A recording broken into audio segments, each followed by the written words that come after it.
Olá, sou Homero Casablanca, narrador oficial do canal Exílio do Medo. E antes que esqueça, dê aquele like e se inscreva para receber nossos conteúdos. E vamos para o vídeo de hoje. A Botija. Quando era criança eu ouvia meu tio Neso contar que no interior da Bahia era comum que fazendeiros, coronéis e comerciantes enterrarem verdadeiras riquezas em moedas de ouro ou de prata dentro de botijas. Tratava-se de um costume bem antigo, originário de um tempo em que ainda não existiam bancos. Tais tesouros eram enterrados em casas abandonadas, matas, etc. Quem enterrava suas riquezas acreditavam que assim evitariam que fossem vítimas de ladrões, saqueadores, bandoleiros e outros tipos de criminosos que poderiam roubá-los. Tio Neso me dizia que o grande problema nisso tudo é que na maioria das vezes as pessoas que enterravam esses tesouros o faziam em segredo, escondendo até mesmo dos próprios familiares. Assim, quando estes vinham a falecer, se tornava muito difícil ou até impossível alguém encontrar tal riqueza enterrada. Reza a lenda que se alguém morresse sem antes retirar da terra a botija que outrora enterrou, seu espírito passaria a viver perturbado no além. Para que não continuasse vivendo qual alma apenada, o falecido aparecia em sonhos, ou até mesmo de forma materializada, a alguma pessoa escolhida por ele, implorando que desenterrasse o tesouro que ele havia enterrado quando era vivo. Daí o espectro indicava o local exato onde estaria o tesouro, que passaria a pertencer à pessoa escolhida. Diziam os antigos que tal espírito não teria paz enquanto não revelasse o segredo e doasse a alguém o dinheiro que em vida não usufruiu. Para desenterrar uma botija era preciso obedecer a certas regras. A pessoa escolhida teria que ir à noite ao local indicado, sozinho, sem falar com ninguém e em silêncio. Segundo o que tio Neso me falou, o escolhido teria que ser muito corajoso, pois no momento em que o mesmo fosse em busca do seu tesouro, esse tinha visões macabras, como fogo queimando o corpo, cobras se enroscando nas pernas e fantasmas penados a mandar que parasse a escavação. A explicação das visões era simples. Segundo a crendice popular, o diabo ficava furioso pela possibilidade da alma poder sair dos seus domínios e se salvar pela boa ação do desenterramento da botija. Por isso, ele mandava tais visões com o intuito de que o escolhido pudesse desistir da empreitada macabra. Tio Neso relatou que em certa noite, atormentado pela insônia, não conseguia dormir. Estava perdido em seus pensamentos quando de repente sentada aos pés da sua cama, viu uma mulher de meia idade. Ela se mostrava apavorada e disse que tinha algo para doá-lo naquela noite. Apesar de surpreso e de nunca ter visto aquela senhora, meu tio não teve medo. Ela revelou que há aproximadamente 150 anos atrás, ela era proprietária de muitas terras naquela região e que antes da sua morte havia enterrado um pote contendo grande quantidade de moedas de ouro e prata no interior daquela fazenda e que há décadas estava à procura de alguém corajoso para que o mesmo escavasse tal tesouro, pois só assim a sua alma teria paz no além. Em seguida a mulher relatou sobre os tormentos macabros que meu tio vivenciaria quando fosse escavar sua botija. Disse ainda que ele não deveria revelar a ninguém seu segredo e que acontecesse o que acontecesse, ele jamais deveria demonstrar medo ou desviar sua atenção enquanto escavasse. Caso isso acontecesse, o tesouro sumiria do local indicado. Em seguida ela indicou o lugar onde estava o pote cheio de ouro e prata e na noite seguinte meu tio pegou lamparina, pá, enxadão, machado, Foi-se picareta e foi até o local indicado escavar sua botija. O pote estava enterrado entre as raízes de um centenário jequitibá. Mal meu tio chegou, começou a escavação. Não demorou muito, as visagens começaram a aparecer, sombras negras com olhos brancos, bodes pretos com os olhos em brasa, além do som ensurdecedor de uivos aterrorizantes e de espíritos penados arrastando correntes. Tio Neso continuava firme no seu propósito. Cavava sem medo na intenção de encontrar seu tesouro. De repente viu uma galinha preta cacarejando, seguida por uma dezena de leitões como se esses fossem seus filhos. Em seguida, viu uma porca gorducha acompanhada de vários pintinhos, como se esses também fossem seus filhotes. A escavação continuava em meio àquele alvoroço. Ouvia-se choros e ranger de dentes. Criaturas esqueléticas surgiam de todos os lados, destilando gritos assombrosos e gargalhadas sinistras. De repente um enxadão tocou algo rígido. Era finalmente o pote. Nesse momento aumentou a quantidade de assombros naquele matagal. De repente uma bruxa apareceu, apagou a lamparina e tudo ficou escuro.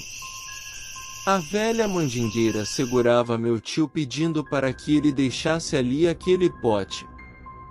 Ele dizia que não. Em seguida ela montou nas suas costas e começou a dominá-lo para fazê-lo desistir do seu intuito. Aquela feiticeira não soltava meu tio e, como estava montada nas suas costas, ela começou a babar seu pescoço como se o quisesse morder, mas como ela não tinha dente, apenas destilava uma pegajosa saliva sobre ele. Nesse momento tio Neso teve medo e acabou empurrando a bruxa para bem longe e fugiu dali o mais depressa possível, deixando para trás o seu tão sonhado e valioso tesouro. Conto escrito por Agmael Lima. O Fusca sem motorista. As estradas mundo afora guardam muitos mistérios nelas escondidos. Trata-se de aparições fantasmagóricas, vultos assustadores, etc. Vários relatos sobrenaturais são contados por quem trafega à noite pelas autoestradas. No Brasil há algumas histórias sobrenaturais famosas contadas por motoristas, como por exemplo a da noiva da estrada, que, segundo os contadores, dizem que em uma noite muito escura, um caminhoneiro em alta velocidade atravessou uma faixa de uma determinada via e acabou atropelando uma moça que tinha como seu maior desejo o de se casar de véu e grinalda. Em consequência do acidente, a moça não resistiu aos ferimentos e acabou falecendo. Contam que, para se vingar, a alma penada dessa moça percorre as estradas vestida de noiva, assustando os motoristas à noite, pedindo carona e desaparecendo tão logo o caminhoneiro pare para atendê-la. Tem ainda a lenda da mulher com um bebê de colo, que aparece pedindo carona na beira da estrada. Contam que em uma determinada noite muito chuvosa, uma mulher que morava numa cidadezinha resolveu buscar auxílio na estrada para conseguir levar seu filho ainda de colo, que se encontrava muito doente, até um hospital numa cidade próxima. Ela ficou por um bom tempo gritando e implorando para que os veículos parassem, mas não conseguiu ser atendida. O tempo foi passando e, por conta da baixa visibilidade, um caminhoneiro não os viu a tempo e acabou atropelando os dois, causando-lhes a morte ali mesmo, instantaneamente. Com o passar dos anos, dezenas de caminhoneiros costumaram relatar que durante a noite uma mulher com um bebê chorando desesperadamente no seu colo aparece pedindo carona. Muitos pararam para atendê-la, porém quando o carro anda alguns quilômetros, ela, acompanhada do bebê, acaba desaparecendo diante dos olhos do motorista, que assustado acaba tombando seu caminhão. Outra lenda famosa nas estradas do Brasil é a do motociclista sem olhos, que inicialmente aparece como se fosse um vulto em alta velocidade, que vai e volta pelo lado do motorista. Muitos motoristas que trafegam à noite pelas grandes rodovias brasileiras relatam que, ao dirigir pela madrugada, já se deparou com um tal motociclista. Vários motoristas contam que ao pararem para olhar um homem desconhecido, pareado ao seu caminhão, percebem que é um motociclista, que possui no lugar dos olhos possui apenas 2 manchas brancas. Dizem que após o encontro visual, ele foge em alta velocidade em cima de sua motocicleta, até desaparecer na escuridão da noite. São muitas as histórias relatando situações vividas por caminhoneiros pelas estradas brasileiras. Quero aqui narrar uma situação contada por um amigo meu em uma via da minha região, a rodovia Pará 150, mais precisamente entre as cidades de Nova Ipixuna e Jacundá. Jacó Henrique, caminhoneiro experiente que há mais de 30 anos singra as estradas Brasil afora, levando e trazendo mercadorias de um estado para outro, me contou certa vez que ao percorrer a Pará 150 rumo a Belém do Pará, entre as cidades de Nova Ipixuna e Jacundá em alta madrugada, percebeu que atrás do seu caminhão vinha seguindo outro carro, aparentemente na mesma velocidade que ele. Aquele veículo seguiu por vários quilômetros, até que em uma determinada reta, aumentou a velocidade como se fosse ultrapassar o seu caminhão. Jacó nesse momento notou que o veículo se tratava de um Fusca branco que ao aumentar a sua velocidade, ficou pareado ao seu lado. Segundo Jacó, ao parear ao seu caminhão, aquele Fusca controlou a velocidade de forma que andava na mesma velocidade que ele. No início ele não se atentou, mas, de repente, ao olhar para o Fusca branco, Jacó percebeu que o mesmo não tinha motorista o guiando. Era estranhamente assustador para Jacó ver que em plena madrugada estava sendo acompanhado por um Fusca fantasma. E mais assustado ele ficou foi quando ao olhar para o lado percebeu que o Fusca não estava mais lá. Depois disso ele aumentou a velocidade do seu caminhão para chegar o mais depressa possível em Jacundá, onde ficou até que o dia amanhecesse, para só então seguir a sua viagem. Conto escrito por Agmael Lima.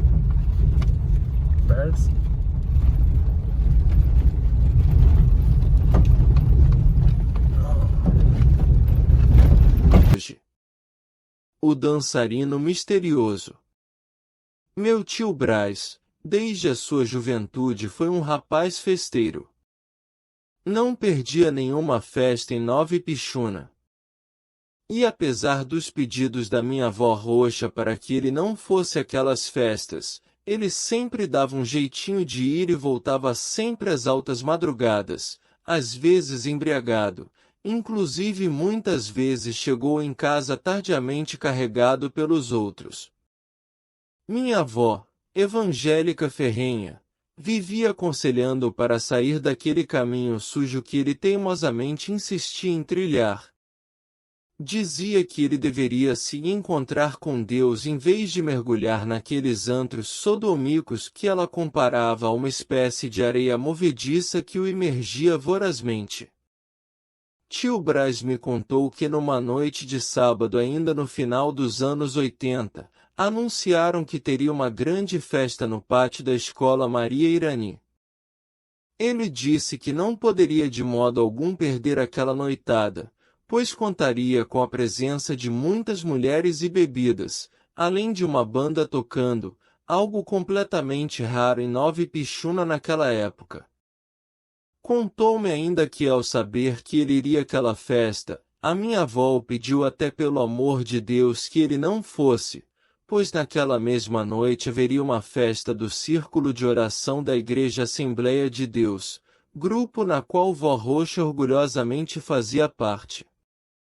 Vovó queria muito levar tio Brás na festa da sua igreja, mas ele sequer deu ouvidos e, contrariando sua mãe, se arrumou e foi para a festa da escola. Tio Brás falou-me que, ao chegar na festa, constatou que havia a presença de muitas pessoas, inclusive muitas mulheres bonitas, mas, segundo ele, parecia que lhe faltava algo, pois desde o momento da sua chegada, não conseguia se divertir como antes. Inicialmente pensou que se tratava de certo constrangimento devido à sua consciência estar pesada em não ter dado ouvido para os pedidos da sua mãe. Na verdade, apesar de estar na presença de vários amigos seus na referida festa, ele não estava se sentindo à vontade naquele lugar. Depois de algum tempo, percebeu sutilmente naquela festa a presença de um homem negro, jovem, todo vestido de branco e com um chapéu que caía sobre os olhos. Aquele homem começou a dançar sozinho. Dançava tão bem que acabou chamando a atenção do meu tio. Segundo o que me relatou, ele jamais vira antes alguém que dançava tanto. Parecia que não se cansava de dançar. O maior problema é que parecia que só tio Brás via aquele homem dançando, pois as pessoas presentes na festa estavam todas se divertindo como se não vissem aquele dançarino misteriosamente estranho que aparecerá diante dos olhos do meu tio. Incomodado, meu tio resolveu sair daquele local e procurar outro lugar naquele mesmo recinto, na intenção de fugir da presença daquele homem que dançava sem parar. Quando chegou ao outro local na mesma festa, o homem já se encontrava lá também, dançando da mesma forma, sozinho e despercebido diante dos olhos dos outros festeiros. Tio Brás me contou que naquela noite ele mudou de local na festa por diversas vezes, mas todas as vezes que ele chegava no lugar escolhido, o mesmo homem já se encontrava dançando como anteriormente. Meu tio se sentiu tão incomodado que acabou indo embora daquela festa. Ao chegar em casa, minha avó já o esperava, pois tinha o costume de só dormir depois que ele chegava em casa. Antes de dormir, meu tio contou para sua mãe o que vira na festa. Minha avó não teve dúvida de que aquele homem misterioso seria alguma entidade pagã que apareceu para o meu tio para dar-lhe uma lição para que este a ouvisse e a obedecesse. No outro dia, meu tio procurou seus amigos que estavam com ele na noite anterior para relatar o acontecido, mas grande foi a sua surpresa ao ouvir de todos eles que não tinham visto tal pessoa na festa. Depois disso, tio Brás moderou suas idas às festas, pois temia que aquele homem aparecesse para ele novamente. Uns 15 anos depois, quando tudo parecia esquecido por meu tio, ao vir de uma festa em alta madrugada, depois de ter bebido todas, tio Brás resolveu sentar num banco debaixo de uma mangueira na rua. De repente viu quando passou na sua frente o mesmo homem negro, vestido de branco e de chapéu sobre os olhos. Teve muito medo, pois imaginava que aquele homem não aparecesse mais para ele. Fugiu daquele lugar o mais depressa possível e foi até a igreja rezar e pedir aos seres divinos superiores para eles espantassem aquele homem misterioso da sua vida. Apesar das muitas orações e pedidos, meu tio, que possui um bar em Nova Ipixuna, me disse que sempre encontra o misterioso homem, andando pela noite nova-ipixunense, e que por várias vezes o vê durante a madrugada, no seu estabelecimento e fica por lá sem pronunciar uma única palavra, e acaba desaparecendo sem que ninguém perceba a sua presença. Conto escrito por Agmael Lima. Vídeo de hoje. O fantasma do hospital. Em 1998, fui acometido de uma doença rara, denominada blastomicose, uma doença infecciosa que ataca o sistema respiratório e pode se espalhar para outros órgãos do corpo, em especial a pele. Devido ao agravamento da enfermidade, fui levado às pressas para ser internado na cidade de Teresina, capital do Piauí, onde fiquei detento pelo período de 5 meses e 11 dias no Hospital de Doenças Infecto-Contagiosas para recuperar a minha saúde. Durante todo esse período de internação, pude constatar ali a presença de várias pessoas acometidas por várias doenças graves como tuberculose, calazar, hepatite, cirrose, além da blastomicose. Pude notar ainda que a maioria das pessoas que ali se internavam, dificilmente eram recuperadas e acabavam falecendo, o que era natural devido à gravidade das doenças dos pacientes ali internados. Além da apreciação de acontecimentos naturais, também pude constatar um acontecimento sobrenatural naquele hospital enquanto lá eu tive. E é exatamente esse acontecimento presenciado por mim, naquela casa de saúde, que eu quero destacar aqui. Era domingo, mais precisamente 17 de maio do ano de 1998, e devido à enfermaria onde eu e mais 7 pacientes estavam internados, ser uma das poucas daquele hospital, a dispor de um aparelho de televisão, a mesma estava cheia de pacientes oriundos de outras alas que costumavam sair dos seus leitos e assim virem assistir televisão conosco. Dentre os pacientes que ali estava, Luiz Virgílio, homem de meia idade, acometido de cirrose alcoólica, doença esta, que ele dizia ter recebido como herança da vida boêmia e desregrada que sempre teve, durante grande parte da sua vida. Luiz Virgílio estava internado há mais de um mês naquele hospital, tempo esse que foi suficiente para que fizéssemos uma grande amizade. Naquele domingo passamos o dia assistindo televisão e conversando sobre a vida que tínhamos fora daquele lugar. Em determinado momento enquanto conversávamos, durante o intervalo comercial do programa Fantástico da Rede Globo de televisão, foi anunciado que na segunda-feira na tela quente, passaria o até então inédito filme Waterworld, O Segredo das Águas, estrelado pelo astro do cinema hollywoodiano Kevin Costner. De cara o filme despertou nas pessoas ali presentes a vontade de assisti-lo. Em seguida, como já era tarde, Luiz Virgílio resolveu voltar para sua enfermaria, mas antes de sair me disse: Agmael, amanhã eu venho assistir esse filme contigo. Então, eu lhe disse: Tudo bem, Luiz, eu aguardo você. Depois disso ele se despediu dos demais e foi embora para sua enfermaria tentar dormir. No outro dia Luiz Virgílio não apareceu durante o dia. Já estava quase na hora do filme começar, e nada dele vir como prometera. Iniciou o filme e eu em companhia de outro paciente. Começamos a assistir mesmo sem a presença de Luiz. 10 minutos depois do início do filme, percebemos a presença da sombra de um homem refletida na cerâmica da parede da sala. Ao virarmos para ver quem era, vimos a imagem de um homem semelhante a Luiz Virgílio saindo pela porta da enfermaria. Chamei por ele, mas não obtive respostas, e ele saiu caminhando pelo corredor sem sequer olhar para trás. Apesar de achar aquela situação estranha, meus olhos o seguiram à distância até que o vi entrar na enfermaria a qual ele estava internado. Resolvi ir até lá.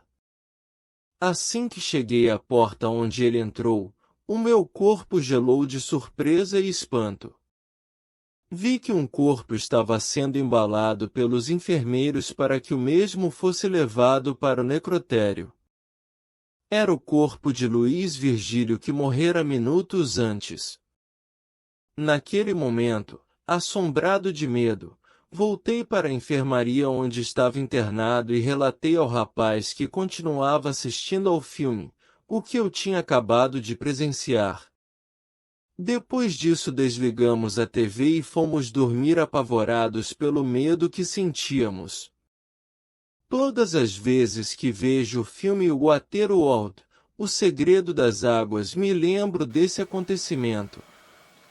Tenho a plena certeza de que Luiz Virgílio, mesmo depois de morto, me visitou, não para ver o filme comigo como prometera que vinha, mas veio se despedir de mim, antes de fazer a sua viagem para além da vida. Conto escrito por Agmael Lima, descrevendo uma experiência sobrenatural vivenciada por ele mesmo.